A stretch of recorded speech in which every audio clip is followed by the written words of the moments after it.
കണ്ണൂരിലെ ആയുർവേദ റിസോർട്ട് വൈദേകത്തിനെതിരെ അന്വേഷണം ഊർജിതമാക്കി എൻഫോഴ്സ്മെന്റ് ഡയറക്ടറേറ്റ്. റിസോർട്ടിലെ നിക്ഷേപകരായ 3 പേരുടെ സാമ്പത്തിക ഇടപാടുകളാണ് ഇ ഡി പരിശോധിക്കുന്നത്.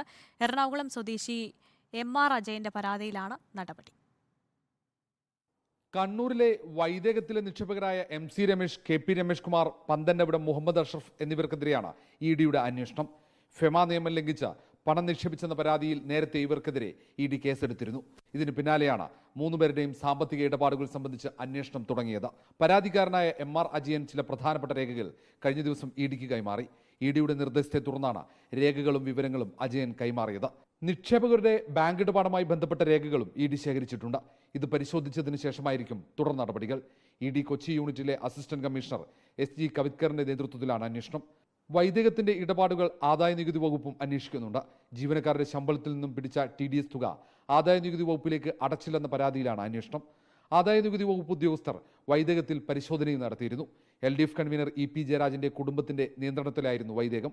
ഇത് രാഷ്ട്രീയ വിവാദമായതോടെയാണ് വൈദേകത്തിന്റെ നടത്തിപ്പ് ചുമതല രാജീവ് ചന്ദ്രശേഖരന്റെ നിയന്ത്രണത്തിലുള്ള കമ്പനിക്ക് കൈമാറിയത്.